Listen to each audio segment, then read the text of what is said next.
So, hello everybody, welcome to this session where I'm going to talk about this topic, decoding PEM, beating post-exertional malaise using mind-body approaches. So if you're joining me live, do feel free to say hello in the chat. Always lovely to hear from you. If you're watching the replay, just put hashtag replay. So thank you for the like. Do comment, like or dislike. Your interaction helps other people find this video. And if you find it helpful, do share with others. So if you notice that you're feeling exhausted, physically, mentally drained after activity, be it physical, mental, emotional, and you think it might be due to post-exertional malaise, in this video, we're going to explore strategies to help you support your body's recovery, overcome fatigue and payback, and increase productivity. So hello from KT and Inez, thanks for saying hello. Great to have you with us. I can see there's a few other people, so do feel free to say hello. Don't be shy. Always lovely to know who you are, where you are in the world, so feel free to let me know. So I'm also going to share a slide that I created to explain a mistake that a lot of people make, and it's a mistake I made, when they are experiencing payback that can keep them stuck and gives you clues about how to get unstuck.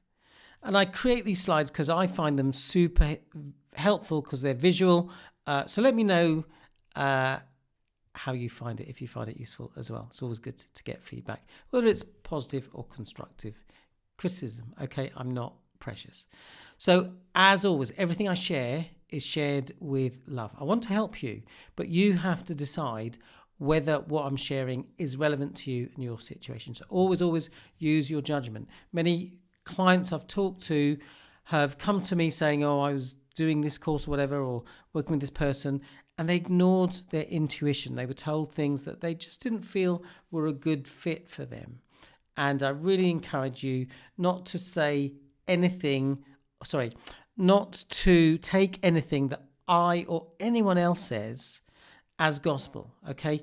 Always tune into your intuition, your inner knowing, and your inner wisdom, okay? Because that is your guide. So if you have that sense of, that doesn't quite feel right for me, you're probably right, okay? So Dip says, hi, Simon. Thank you. You are welcome. All right. And Kerry says, hi from Saskatoon, Canada. Amazing. Lovely to know where you are. I've heard of Saskatoon. Very excited to have you all with me. So do let me know where you are in the world. Always nice to know. So if you don't know me, my name is Simon Pimenta. I had ME, CFS, fibromyalgia for 8-9 years. And at one point, I couldn't walk for 1 minute. I got back to life, got back to work. Got an injury at the moment, which has slowed me down. But life is still amazing. And I still, wake up ready to go, wanting to get on with the day because I'm excited about working with clients, creating content to help you. So what really helped me recover and get back on my feet was mind-body strategies that included strategies to help me rewire my brain. Some people call this brain training, but actually what I realize is the most helpful strategies that I've learned are the strategies that helped me develop emotional intelligence. I'll talk a little bit about that in this video, okay? So I also learned very practical approaches, and it's really important that we don't overlook practical steps that we can take, all right?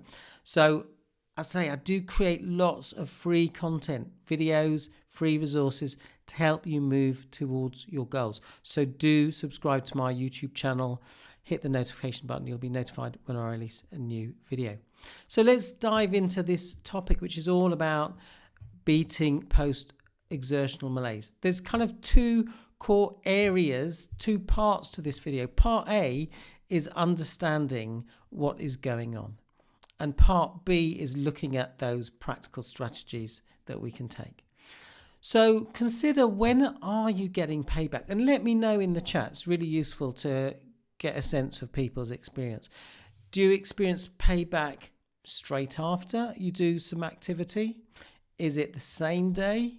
Is it on the following days. Okay, if it is delayed, I've got a theory that's a sign that you are making progress. Okay, because for instance, when I had ME/CFS fibromyalgia, sometimes I did an activity, maybe it was just chatting to someone, and this was even after 8 years of having ME/CFS. I remember being on holiday in Spain.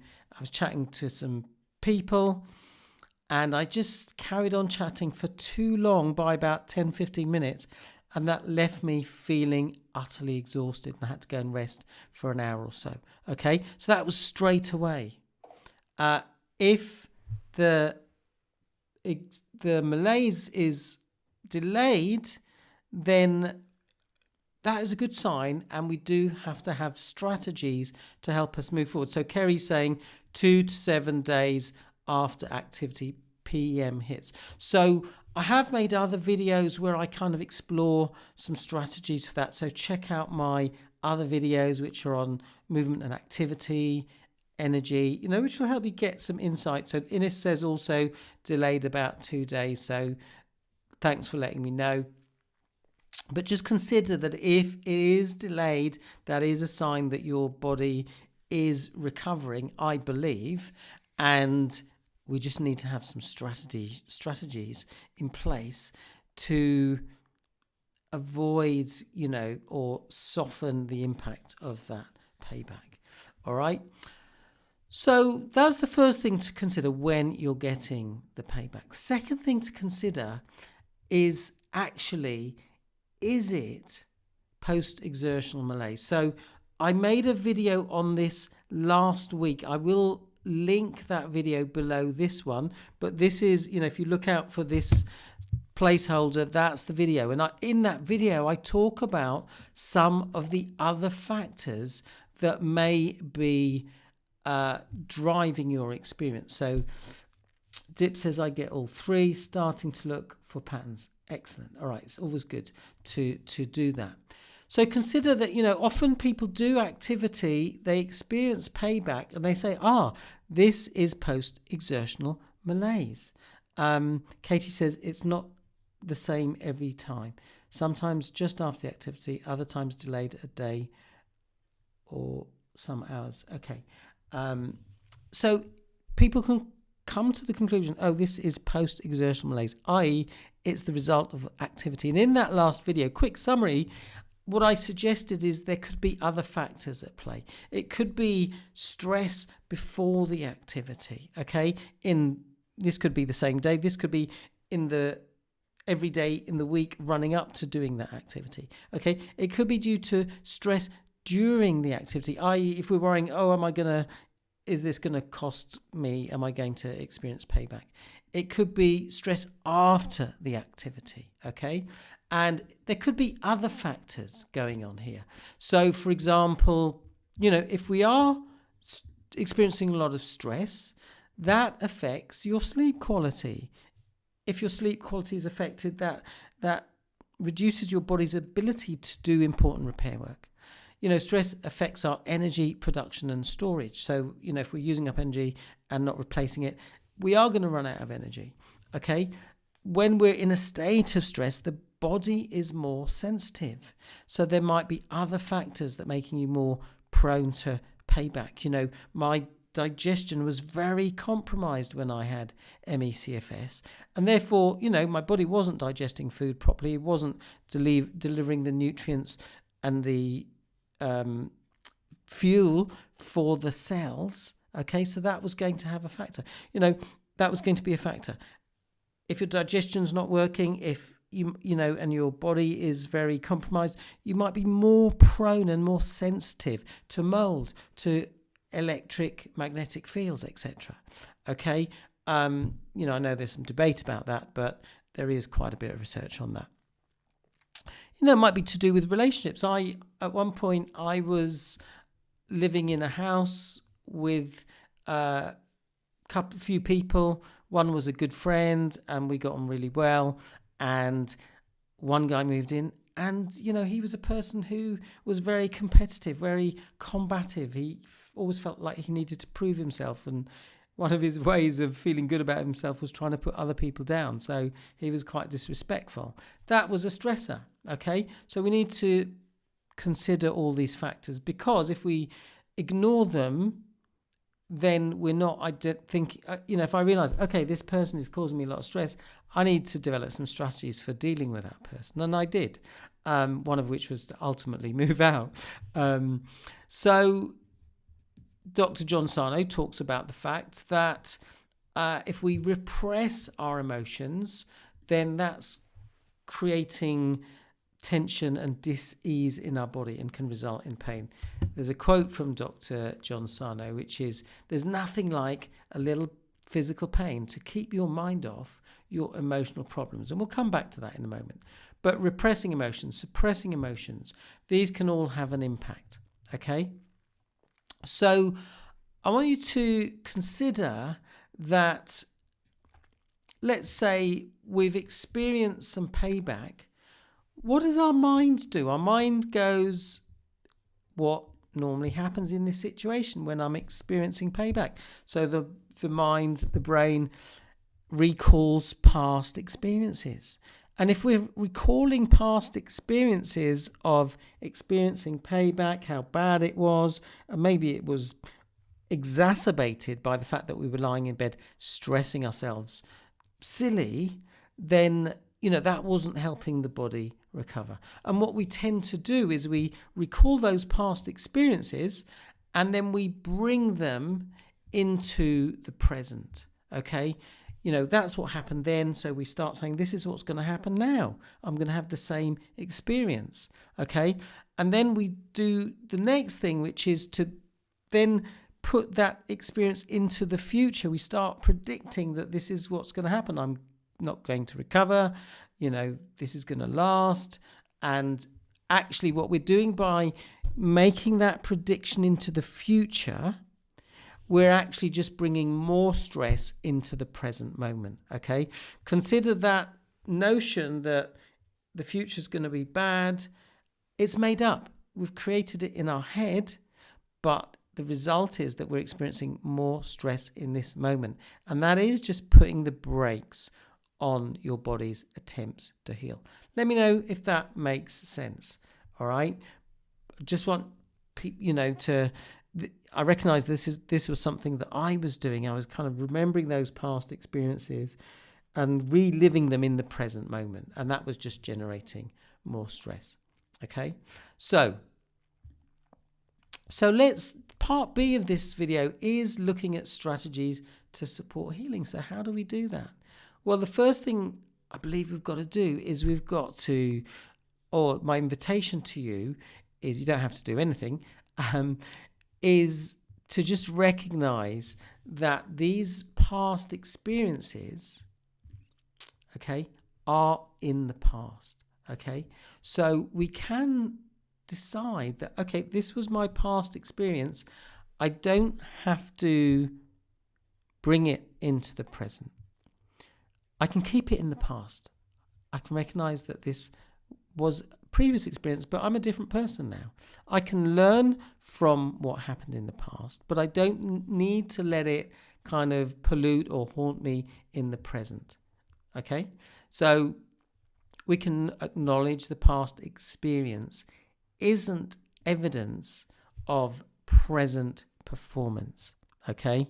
That's kind of taken from finance. Your past performance is no indication of future performance, but it's not an indication of our present performance, our present experience. We can bring presence into the present. We can recognize the person I am now is very different to the person I was then. Okay, I've learned a lot from my experiences and I can choose to respond differently. We have the capacity to do that. Okay. We can also recognize that how we think about the future doesn't have to be dependent on the past. We can still create a positive, optimistic prediction.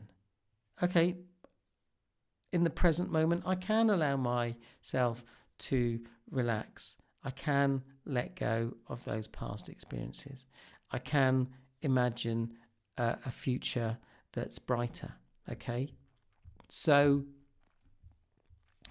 consider that our future predictions can be based on us connecting to that wise part of us.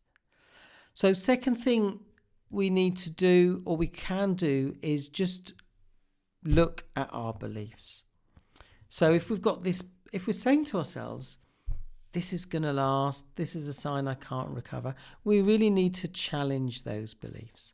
Okay, we need to look for the evidence that challenges that belief. So for example, when did you experience payback? And it wasn't specifically from doing, let's say, physical activity. Okay, it might have been due to that emotional stress, that upset that happened. When didn't it last as long as you expected it to? Reminding yourself of the times where you did come out of that, because we do experience this amnesia when we are in those situations, when we're experiencing payback. And that's partly because our clever part of our thinking brain goes offline. We're much more reactive, and that is a survival strategy. It's useful to be reactive if we're faced with a threat, okay, like a tiger. Dip says it's true. I'm trying to leave unhealthy relationship, and when there's a negative interaction, I immediately go straight into full on freeze or fight or fawn, and the payback lasts forever. Okay, is it true it lasts forever, or it just seems to? Okay, so sorry about that. Sorry to hear that's your experience, and well done for exploring taking action. It doesn't last long when I'm having fun. Isn't that interesting? Okay, and that's something I talk about a lot. I made a little post about this. It's important for us to have fun. Okay, so thank you for sharing that, Dip. That's really great. So we can make the mistake of associating the payback with the activity, but as I say, in that last video I made last week, I challenged that view. All right. Step 3. So step 1 is kind of looking at what we're doing with our mindset, looking at the memories, how we're thinking about our present, how we're thinking about the future. Step 2 is thinking about our beliefs and challenging those beliefs, because our beliefs aren't always useful. Okay. Step 3 is to connect to that wise part of you. Okay. This is something I talk about a lot. All of us have a part of us that is wise. There is a part of us that operates from fear, and we'll talk about that in a moment, but we've also got a part of us that is wise, and that part of you has shown up many times in your life when you've been faced with a situation and you dealt with it in a resourceful way. Let me know, is that true? If it is, just pop wise in the chat. Let me know. I would suggest that that is the case. All right. So we need to connect to that wise part of us. And then that wise part of us can actually take care of the part of us that is maybe feeling sad, afraid, disappointed that we're experiencing these strong sensations. Okay. So step 4 is that it's important to process our emotions. So let's say someone's experiencing a lot of fear. We want to identify, okay, there's a part of me, okay, not the whole of me, there's a part of me that's generating some fear at the moment.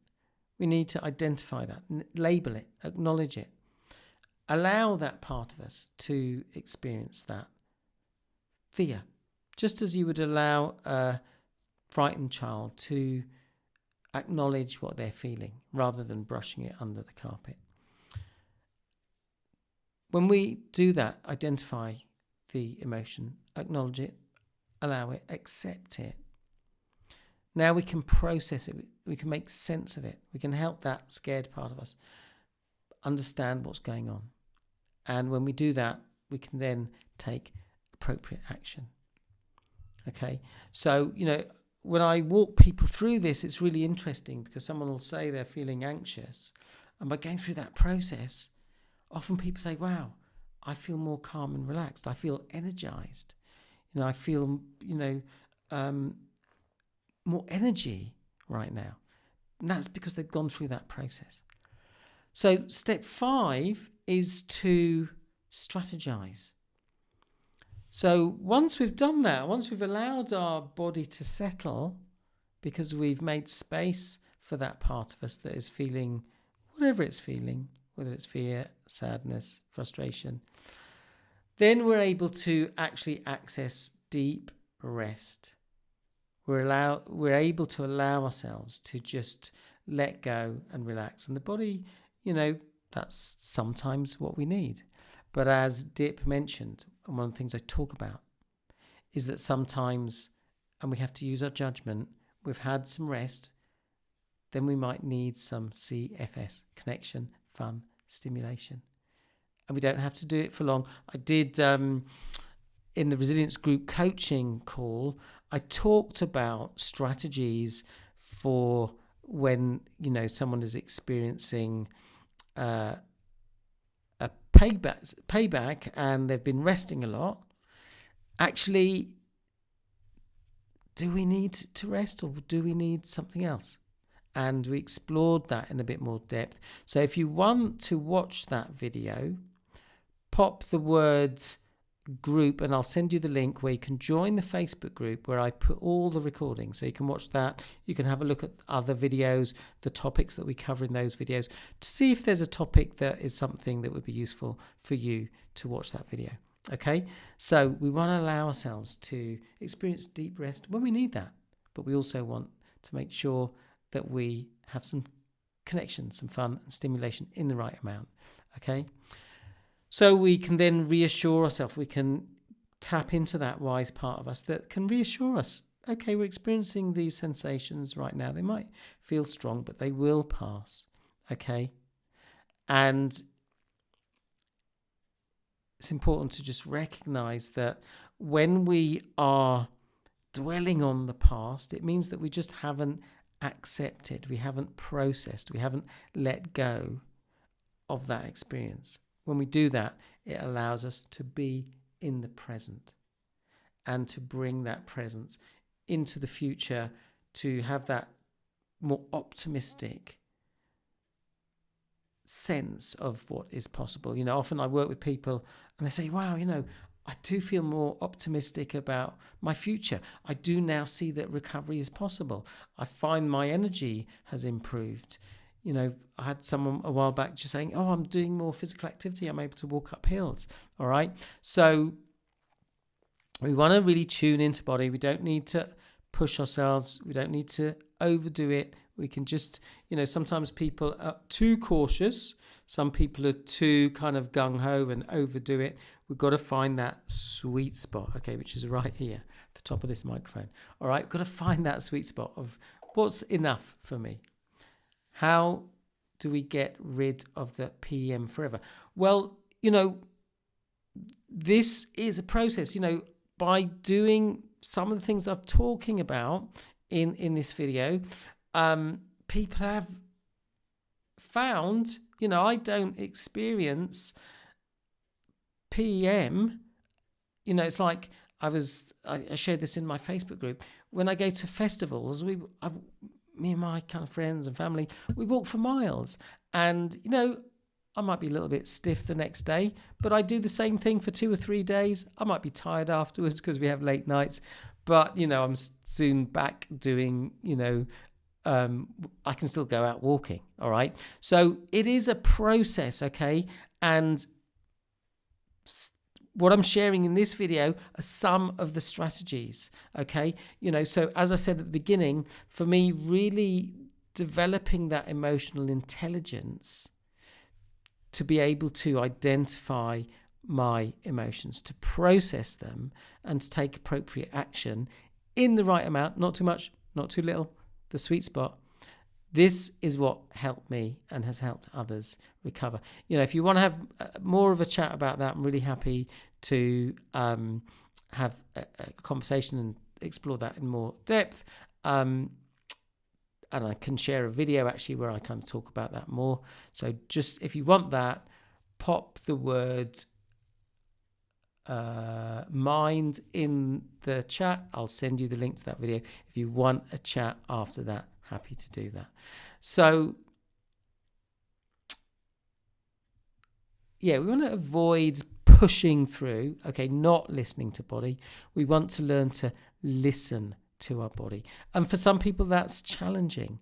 And therefore, having a playful, gentle approach, maybe if your tendency is to push through too much, then it's important to explore, where that range is, okay, from doing too much to doing a bit less. Approaching things in a more playful, gentle way. It might be that we don't have to do it all in one go. We can do a little bit this morning, a little bit at lunchtime, a little bit in the afternoon. So you helped me a year ago going from housebound to get out in society, but I still have some PEM. Well, that's fantastic to hear, and I think I know who you are, but feel free to let me know privately. Yeah, okay, so there's some more work to do in that area. So, feel free to get in touch and just tell me a little bit more about your situation, and happy to point you in the direction of free resources if that's what you want. Can you mention finding your baseline to avoid PM? So I've made a video about that, so do check out that video. If you can't find it, just let me know, Kerry. I won't go into it in too much depth here, but in very, very simple terms, again, it's about finding that sweet spot. My question would be, Kerry, do you have a sense that you have a tendency to overdo things? Is that a pattern? Let me know. Okay, yeah, that's tiny, but I think I can see that flag. So, okay, I think I know you are. So yeah, let me know, Kerry. Check out the video where I kind of talk about pacing the right approach, because again, I make some distinctions that I think can be really useful. So I'm giving you some home play. It's not homework, but if you want, do check out those other resources. Let me just check. I think I shared all the slides I wanted to share. So if you've got any comments, let me know. I'd love to know what your takeaway is from what I've shared so far. We'll pause in a moment and do a very brief relaxation. I was going to do one at the beginning, but forgot. But if you've got any questions, any other comments, let me know in the chat. If you'd like a short relaxation, just put a yes in the chat. I did overdo things for many years until diagnosis. Now I struggle to find that sweet spot of activity. Okay. Do you think you still overdo things? Or, it might be useful. I don't know. I think you were there last week, Kerry. Did you watch my video where I talked about, is it post exertional malaise? Let me know, because if you haven't watched that, I'd kind of recommend you watch that video. Yeah, do. Let me just skip back. So yeah, do check out this video, all right? Because I kind of talk about that in a bit more depth. All right, so let's pause there. If you've got any questions, pop them in the chat. I will be checking the chat, and we'll end with a very brief relaxation. So I invite you to. Oh, didn't see it. Okay, yeah. So do check that out. I'll put the link below this video, but it's easy to find. If you go to the live videos, you'll see it. So I invite you to close your eyes. Obviously, only close your eyes if it's safe to do so, or you can just soften your gaze. I invite you to take a breath in. Breathe in through your nose, into your belly, and breathe out of your nose. And as you breathe in and out, just letting your out breath be a little longer than your in breath. And as you breathe in and out, I invite you just to recognize that there is a part of you that is super wise. I invite you to recognize that wise part of you is something you can connect to on a daily basis. You can remind yourself, actually, I am wise. I have responded to challenging situations many times in my life. You can also recognize there's a part of you that sometimes experiences emotions that are maybe emotions that you would prefer not to have: sadness, frustration, upset. And that wise part of you can take care of the part of you that is feeling those emotions. Remember that Dr. John Sarno was saying that when we repress our emotions, then that creates dis-ease in the body. He called it tension myositis syndrome. But when we repress our emotions, suppress our emotions, then that does cause dis-ease in the body. It stops the body from working optimally, because we're now using up energy to keep those emotions locked away.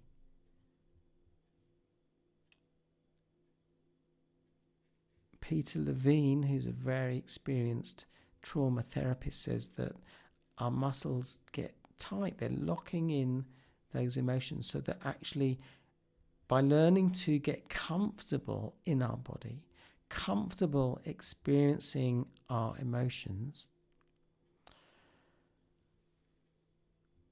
we can learn to decode our emotions, make sense of our experience. And this can help us navigate what we need. And this is something I teach people via the Mind-Body Reconnect. So if you'd like to watch that video, as I say, just pop the word mind below. And, I've had people say, I've just watched that video and that's given me some insights. They haven't decided to work with me. And, that's fine. I want to just give you more information. And so I invite you to consider that your body does have an inner wisdom. Your nervous system has an inner wisdom. It lets you know when things don't feel okay. And it's important that we learn to listen to that, not view our nervous system as an inconvenience. I'm annoyed that this person has triggered me. That trigger is evidence of where we're not yet free. And we can use that and harness that to help us move forward. I remember one of my trainers said, it's the grit in the oyster that creates the pearl. Okay? So it's that little bit of grit, that discomfort, something amazing and beautiful comes out of that. So I invite you to consider that you can learn to embrace what's going on, shift the way we think about our experience, including the payback. This is information. This is my body communicating something to me. I can learn to listen to it, and this can help me move forward. So you can carry on resting, relaxing if you like, or if you're ready, when you're ready, you can open your eyes. Do let me know what your takeaway is, what you found helpful. I'd like to know how helpful you found that slide. For me, it's kind of helped me kind of just get something out of my head that I've been pondering for a little while. Do leave a comment if you like this video. It will help others see this video. Do give me feedback. Open to all feedback. All right. So if you want to dive a bit deeper, if you want more strategies, tips, do join my Facebook group for resilience builders. I share a lot of content, and I know there's lots of different Facebook groups, but you're welcome to join. Do subscribe to my YouTube channel. Twice a month, I do resilience group coaching. There's no charge for that. You are welcome to make a donation, but there's no obligation. All right. And I put the recordings of those videos in a Facebook group called Building Resilience. So if you'd like access to those, as I say, there's lots of videos, lots of topics. You can have a look through and see what topic you want to kind of get more information on. If you'd like to access those videos, access the live sessions, did one yesterday, next one in a couple of weeks, pop the word group in the comments. Okay? If you do want help right now, happy to have a free chat with you. No obligation to buy anything. But we can just find out if we're a good fit. If we're not, that's fine. If we are, we can explore that further. So subscribe to my YouTube channel. Follow me on TikTok, Instagram. I post content on there. Dip says, I do appreciate you, Simon. You have wonderful teaching style and are gifted in helping heal. I wish I lived in the UK. Bless you. I'm curious to know where you live, Dip. I've got an intuition it might be India, but I might be wrong. Let me know if you want. Keep up the great work. Do have hope. I think there are reasons for hope. People do recover. It's not random. And if they can recover, I believe you can. Keep going. You've got this. Dare to dream. Big dreams. Wishing great health. Thanks for watching. Thanks for your engagement. Bye for now.